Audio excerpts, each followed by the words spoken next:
Impatient. By Nick Speaks. The phone rang abruptly. He paused to look at the screen of his battered cell phone. No caller ID. He doesn't usually answer these calls, but after what just happened he thought it could be something important. He slid his thumb slowly across the bottom of the screen to answer, and even slower again, he raised the phone to his ear. Hello? He said hesitantly. He waited. He was worried. There was no response, just the dead, white noise sound of sweet nothingness on the other end. He lowered the phone and gazed at the screen, simply to check if he was still in a call, and he was. He raised the phone again, cleared his throat, and spoke. Who is this? He said. And what do you want from me? He heard something that could have been nothing. He clung on to the fact that this something, or be it nothing, could have been what he was anticipating since earlier. He spoke again, but louder this time. Is there anyone there? Please? Is that? Just before he could continue he was met with the dreary monotone that is a dead line. His heart sunk. He felt that ever-growing heaviness in the pit of his stomach get even heavier. Slowly he stood up, pressing on his weary knees for assistance to rise. He threw his phone onto the chair he was just sitting in, searched in his pockets, and took out a cigarette. As he placed it in his mouth, he raised his hands again to light it. He was shaking, so much so that he could barely light the stick. Before he could, his phone began to ring. Cigarette still in his mouth, and lighter still lit, he looked down at where the phone lay. The ringing seemed louder than before, louder and much more burdened than the first time. He lowered his hands, and the lighter went out.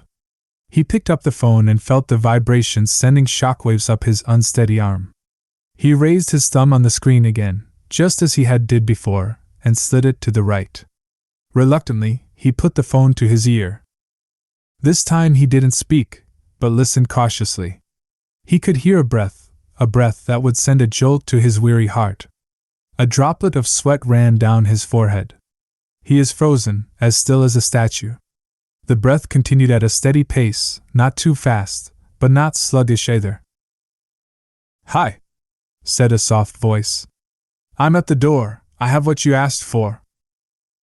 He was taken aback. He paused for a few seconds, and these few seconds seemed like a whole lifetime. Okay, he said. Wait right there. Please don't go. He hung up the phone, and shoved it into his deep pockets. Suddenly he was in a panic. His heart was racing faster than it ever had before. He ran down the hallway, which was darker than ever, and somehow felt longer than it had before. He got to the door and could see the silhouette of someone standing outside. The silhouette was intensified by the orange streetlight which lit up the lonely street. He reached for the handle and slowly turned it. The old door creaked open, and the cold draft swept through the small opening, catching him by surprise. He continued to open the door, but doing so deliberately slowly, as if he was frightened. He peeked outside and stared anxiously at the silhouette, which had now become a small feminine figure. You came. The figure nodded. He looked down and could see a box. Is this what he had been waiting on? Is this what had been concerning his troubled mind for hours on end?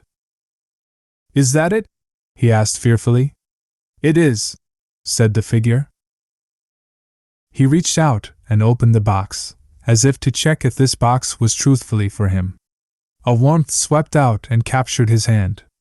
He knew. He looked up at the figure, who was smiling. His eyes were glistening, a tear rolled gently down his cheek. He could hardly get a word out. I didn't think you'd ever come. I've waited so long. The calls? What hap dash? He was interrupted by the soft voice. Please, sir, take it. I must depart. He stopped. Okay. He took the box and watched the figure disappear into the distance. He gestured a goodbye, but the figure continued to get smaller and smaller. He turned and closed the door behind him. He dropped to the floor, with his back to the door, and sat on the floor staring at the box. All the emotions he could possibly feel raced down throughout his body. He began to cry. He opened the box and lifted a part of its contents. It was warm in his hand, a comforting warmth that felt like he was addicted to it. It was beautiful, soft, thin, crispy, and moist. Although the room was dim, he could see the vibrant greens and reds. It was the most wonderful thing he had ever seen. He raised it to his mouth and put it in. It was the best damn pizza he had ever taken a bite from.